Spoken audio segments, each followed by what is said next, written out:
નમસ્કાર દર્શક મિત્રો, નમો ટીવી ઇન્ડિયાના પોડકાસ્ટમાં આપ સૌનું હાર્દિક સ્વાગત છે. દર્શક મિત્રો, અમે અલગ અલગ પ્રતિભાઓના, અલગ અલગ કલાકારોના જેણે લાઈફમાં અચીવમેન્ટ કરેલા હોય એના જ્યારે ખાસ ઇન્ટરવ્યૂ લેતા હોય છે ત્યારે આપણી સાથે આજે કરિશ્મા ખોજા ઉપસ્થિત છે, જે ભુજની દીકરી છે, જેણે પોતાની લાઈફમાં ખૂબ મોટા અચીવમેન્ટ કરેલા છે અને ઘણું બધું એણે કામ કર્યું છે. આપણે એમનો પરિચય સૌપ્રથમ લઈએ. કરિશ્માબેન, તમારો થોડો શોર્ટમાં પરિચય આપો દર્શક મિત્રોને. મારું નામ કરિશ્મા નૂર અલી ખોજા છે અને હું ગુજરાતી અને રાજસ્થાની ફિલ્મોમાં મેઇન અભિનેત્રી તરીકે ઘણું બધું કામ કર્યું છે. કરિશ્મા, શરૂઆત ક્યાંથી કરી? જ્યારે એક્ટિંગની ને ડાન્સની શરૂઆત તમે કરી તો ક્યાંથી કરી? ઓકે, શરૂઆતમાં એવું છે કે 2011માં જ્યારે કચ્છમાં એક ફિલ્મનું શૂટિંગ ચાલી રહ્યું હતું, કચ્છ નહીં દેખા તો કુછ નહીં દેખા. આમ જોવા જઈએ તો એ વખતે ફિલ્મોનો ક્રેઝ હતો, બહુ જ હતો, અને કચ્છમાં એટલો બધો નહોતો. અને કચ્છમાં આમ જોવા જઈએ તો સૌથી મોટું જે પ્રોજેક્ટ છે એ ફર્સ્ટ હતું, તો લોકોને બહુ જ એક્સાઇટમેન્ટ હતું કે ફિલ્મો નું શૂટિંગ થઈ રહ્યું છે ભુજમાં. તો એના માટે મને કોલ આવ્યો અચાનક કે તમે 3 બહેનો છો તો તમે એમાં થોડુંક નોર્મલી ક્રાઉડ તરીકે કહી શકીએ અને આર્ટિસ્ટ તરીકે બી નોર્મલ એવું કહી શકીએ, તો તમે આવશો? અને ત્યારે 2011માં મને કોઈ ફિલ્મ વિશે આઈડિયા ન હતો, તો ત્યારે મેં કીધું કે હા ઠીક છે, ચલો કંઈક નવું એક્સપિરિયન્સ મળશે. આમ શૂટિંગ જોવા માટે આપણને જવા ના પડે, પણ આમ આર્ટિસ્ટ તરીકે કામ કરતા હોઈએ તો આપણે જઈ શકીએ. તો એના માટે મેં હા પાડી અને એક સોંગનું જ ખાલી શૂટિંગ હતું, તો એ આખી રાતમાં પૂરું થયું. બટ મારું જે ફેસ કટ છે, મારું જે કામ છે એ ડિરેક્ટર સાહેબને ગમ્યું, તો એમણે પછી મને એ ફિલ્મમાં એક કેરેક્ટર રોલ માટે મને એમણે પસંદ કર્યો અને એક NRIનું કેરેક્ટર મેં એમાં કર્યું હતું. તો એ મારી ફર્સ્ટ ફિલ્મ હતી. કરિશ્માબેન, અત્યાર સુધીમાં તમે કેટલી મૂવી કરી છે? ગુજરાતી મૂવી ખાસ કરીને કેટલી કરી છે અત્યાર સુધી? ટોટલ બધી આમ જોવા જઈએ તો પેલે ટેલિફિલ્મો બહુ ચાલતી હતી અને થિયેટર ફિલ્મો પણ એના પછી ક્રેઝ વધ્યો છે. તો ટોટલ બધી આમ જોવા જઈએ તો 60થી પણ ઉપર ફિલ્મો કરેલી છે મેં. મેઇન હિરોઈનની વાત કરું છું. અને એમાં એવી કઈ ફિલ્મો છે જે ખરેખર તમારા હૃદયને સ્પર્શી ગઈ હોય અને દર્શકોને પણ ગમી હોય? એમ યસ, ઘણી બધી ફિલ્મો એવી છે, પણ મોસ્ટલી ખબર નહીં કેવું છે, અનફોર્ચ્યુનેટલી કે ફોર્ચ્યુનેટલી, કે મારા નોર્મલી બધી ફિલ્મોમાં લાસ્ટમાં એન્ડમાં એવું થતું હોય છે કે એનો અંત છે ને એકદમ કરુણ હોય છે. કાં તો મારા હસબન્ડનું કેરેક્ટર જે કરતું હોય એ મરી જાય છે, કાં એ ફિલ્મમાં મને મારી નાખે છે, કાં એ ફિલ્મમાં કંઈક એવું જ થતું હોય છે કે જે કરુણ અંત હોય છે. પણ મને લાસ્ટ આમ જોવા જઈએ તો એક રાખ ફિલ્મ છે, એક પ્રેમ સગાઈ છે, એક લાસ્ટ સોરી સાજણા કરી હતી મેં, જે વિક્રમ ઠાકોર જોડે હતી. તો એ ફિલ્મો છે એ મને ખૂબ જ ગમી અને એ ફિલ્મોને રિસ્પોન્સ પણ બહુ જ સારું મળ્યું હતું. તમે આના સિવાય રાજસ્થાનની ફિલ્મોમાં પણ કામ કર્યું છે, તો ત્યાંનો અનુભવ કેવો રહ્યો અને ત્યાં કેટલી તમે ફિલ્મો કરી અને કઈ રીતનું વાતાવરણ ત્યાં હતું? યસ, આમ એક વખત મારું એવું હતું કે ગુજરાતમાં બહુ માથાની મળી ફિલ્મનું શૂટિંગ ચાલી રહ્યું હતું.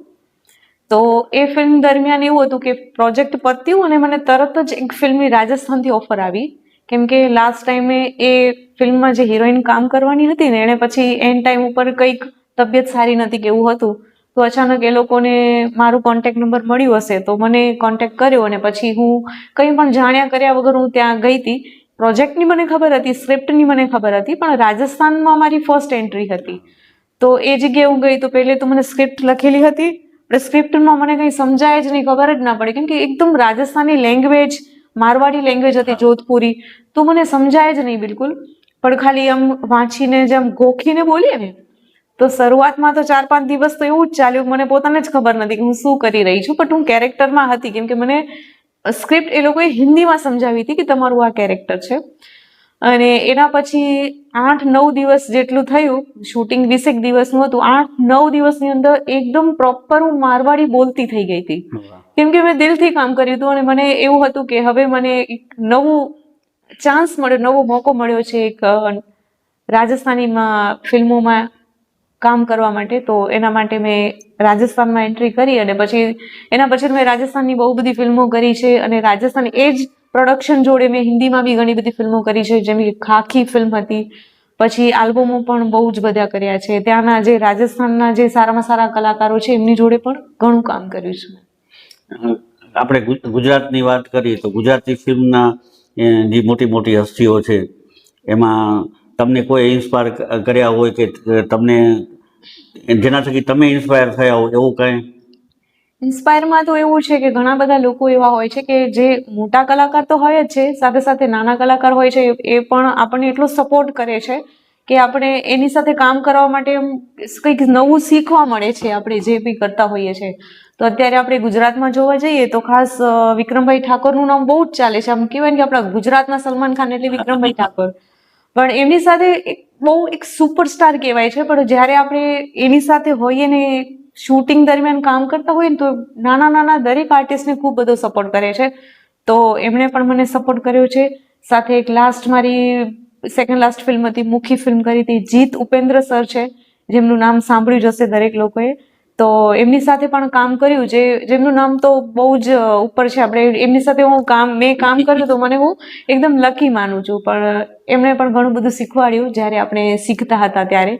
એના પછી ઉપેન્દ્ર ત્રિવેદી સર હતા જે ભુજમાં આવ્યા હતા ઘણા વર્ષો પહેલા. તો એમને મળ્યા હતા, એમને પણ ખૂબ પ્રતિસાદ આપ્યો હતો અને ખૂબ આગળ આ ફિલ્મ ઇન્ડસ્ટ્રીમાં વધવા માટે ખૂબ શુભેચ્છાઓ પાઠવી હતી. તો એ બધી વસ્તુ, નાની નાની વસ્તુ જ્યારે આપણે આગળ કામ કરતા હોઈએ ત્યારે ખૂબ જ આપણને શું કહેવાય, કોન્ફિડન્સ આપે છે. કરિશ્માબેન, અહીંયા કચ્છની અંદર તમે કાંઈ પ્રોજેક્ટ કર્યા હોય કે અથવા તો તમને કાંઈ ગર્વ મહેસૂસ થાય, મતલબ લોકો ઇન્સ્પાયર પણ થયા હોય તમે કામ કર્યું હોય એનાથી, અને તમને ખુશી થઈ હોય અને લોકોને પણ આનંદ આવ્યો હોય એવું અચીવમેન્ટ કાંઈ તમારું?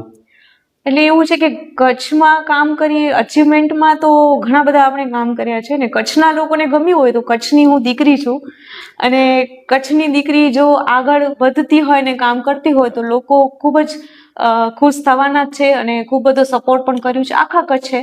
અને મારા ખોજા સમાજે મને બહુ જ સપોર્ટ કર્યું છે. સાથે સાથે મારી ફેમિલીએ પણ મને ખૂબ સપોર્ટ કર્યો છે. લાસ્ટ એક પ્રોજેક્ટ હતું મારું, રાખ ફિલ્મ હતી, જે પ્રોડક્શન પણ કચ્છનું હતું ને મોસ્ટ ઓફ બધા આર્ટિસ્ટો એમાં કચ્છના જ હતા. એમાં અમે મેઇન લીડ હિરોઈન તરીકે કામ કર્યું હતું. તો એ પ્રોજેક્ટ હતું એ ખૂબ સારું હતું કેમ કે કચ્છના લોકો જોડે કરવાનું, સાથે કચ્છમાં શૂટિંગ કરવાનું અને કચ્છમાં રિલીઝ થાય. અને સાથે શું એક બેનિફિટ હોય કે મારી ઘણી બધી ફિલ્મો એવી છે કે જે ઓલ ઓવર ગુજરાતમાં રિલીઝ થઈ છે, પણ એમાં કચ્છના કોઈ આર્ટિસ્ટ હોતા નથી. એટલે કચ્છમાં આપણને રિસ્પોન્સ જોઈતું હોય ને તો પબ્લિસિટી, હું એક કચ્છની આવું તો મને જાતે બહુ બધી કરવી પડે એમ, થોડું ઘર જેવું લાગે. હા. પણ આ જે પ્રોજેક્ટ હતું રાખ, એમાં બધા ટોટલ આર્ટિસ્ટ કચ્છના જ હતા, પણ થિયેટર ફિલ્મ હતી, ગુજરાતી પ્રોડક્શન, બહુ જ મોટા બજેટનું પ્રોડક્શન હતું. તો કચ્છના લોકો હતા તો એ લોકોએ બહુ ખૂબ જ પબ્લિસિટી પણ કરી હતી અને એ પ્રોજેક્ટ રિલીઝ થયા પછી રિસ્પોન્સ પણ બહુ જ સારો મળ્યો હતો. કરિશ્માબેન, તમને અમને એવું જાણવા મળ્યું કચ્છ ફિલ્મ સોસાયટી દ્વારા પણ એવોર્ડ મળ્યો હતો. તો આ બાબતમાં શું છે, તમને એનાથી મતલબ બીજા લોકોને પણ એનાથી કંઈક આગળ વધવાનો મોકો મળતો હોય તો શું છે આ બાબત? યસ, ડેફિનેટલી હું ખૂબ જ ખુશ છું કેમ કે જ્યારે મારી લાઈફની શરૂઆત હતી, મારા કેરિયરની આ ફિલ્મમાં શરૂઆત હતી, ત્યારે મારી લાઈફનો સૌથી પહેલો એવોર્ડ મને કચ્છ ફિલ્મ સોસાયટી દ્વારા મળ્યું હતું. જે એના પછી મને મારી અંદર બહુ જ કોન્ફિડન્સ આવ્યો કેમ કે આપણે કામ કરતા હોઈએ તો આપણે નોર્મલ એક કામ જ કરતા હોઈએ, પણ આપણને ખૂબ એના વખાણ થાય, એના માટે એવોર્ડ મળે આપણને તો ખૂબ મોટી વાત કહેવાય. તો મારી લાઈફનો સૌથી પહેલો એવોર્ડ હતો જે મારા માટે બહુ જ લકી હતો. અને એના પછી મને બહુ બધા એવોર્ડ મળ્યા છે, પણ એ મારી લાઈફનો યાદગાર એવોર્ડ હતો. કરિશ્માબેન, આગામી ફ્યુચરના તમારા કાંઈ પ્રોજેક્ટ વિશે કે તમે કાંઈ ફિલ્મ કરવાના હો તો એના વિશે થોડીક દર્શકોને માહિતી. Yes, definitely. અત્યારે તો હું થોડોક 3-4 વર્ષથી આ ફિલ્મ ઇન્ડસ્ટ્રીમાં બ્રેક લઈ લીધું છે. ઘણા બધા લોકો મને પૂછતા પણ હોય છે કે તમે બોલિવૂડમાં જવાના છો કે શું છે, એની તૈયારીઓ કરી રહ્યા છો. પણ હવે આર્ટિસ્ટ તરીકે કામ કર્યા પછી હવે મને એવું થયું કે હવે હું મારા પ્રોડક્શનમાં હવે આગળ વધું.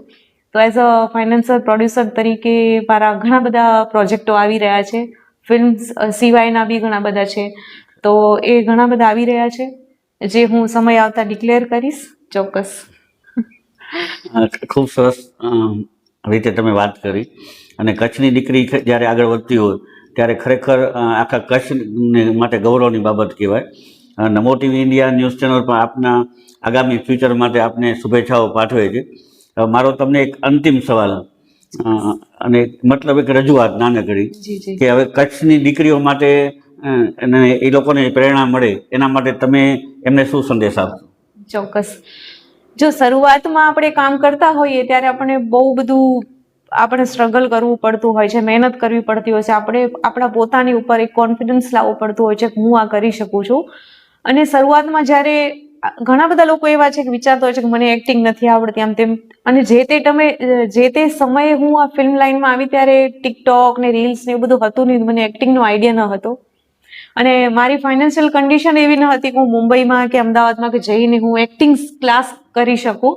પણ ત્યારે એક અરીસાને મેં મારો મિત્ર બનાવ્યો અને અરીસા સામે જે બી કેરેક્ટર અલગ અલગ કેરેક્ટર મેં પ્લે કર્યા અને એવી રીતે હું એક્ટિંગ શીખી છું. તો દરેક છોકરીને જેને બી આગળ વધવું હોય ફિલ્મ ઇન્ડસ્ટ્રીમાં કે જેને પણ કામ કરવું હોય તો અત્યારના સમયમાં તો ફેમિલીનો સપોર્ટ તો ખૂબ જ હોય છે. તો તમે કરી શકો છો અને એક્ટિંગ ઉપર ડાન્સિંગ ઉપર પણ ખૂબ ફોકસ કરો. અને જો પેરેન્ટ્સને એવી ઈચ્છા હોય કે એમના દીકરા દીકરીઓને આગળ વધાવવું છે તો નાનપણથી જ એમને જો ટ્રેનિંગ આપો એ પ્રમાણે જ, ધારો કે ડાન્સ ક્લાસ છે કે કોઈ એક્ટિંગ શીખતા હોય કે રીલ્સ બનાવતા હોય એવી રીતે તેમને સપોર્ટ કરો તો આગળ જતા એમને ખૂબ જ સારા સ્કોપ મળી શકે છે. કેમ કે મેં તો બહુ લેટથી ચાલુ કર્યું હતું ને ત્યારે એ બધું ટિકટોક ને એ બધું હતું નહીં, એના પછી સ્ટાર્ટ થયું છે. તો હું થોડી અનલકી છું, પણ એના પછી જ્યારે સ્ટાર્ટ થયું તો એના પછી મને ઘણું બધું શીખવા મળ્યું છે.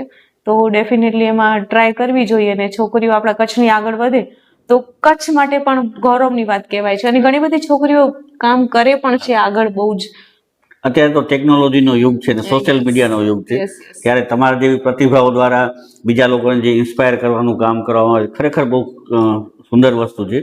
અને આગામી હવે તો તમે ફિલ્મ પ્રોડ્યુસર પણ બની ગયા છો Yes, અને yes. ફિલ્મ મેકર બની ગયા છો. Yes. એના માટે પણ તમને ખૂબ ખૂબ શુભેચ્છાઓ.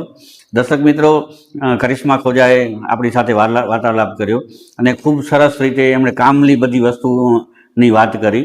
એમના જીવનમાં જે પણ એમણે અચીવમેન્ટ કર્યા છે અને જે એમણે જે ફીલ કર્યું છે અને જે સ્ટ્રગલ પણ કર્યું છે, તો આ લાંબી જર્ની વિશે આજે આપણે વાત. કરિશ્માબેન, તમારો ખૂબ ખૂબ આભાર નમો ટીવીમાં પધારવા બદલ.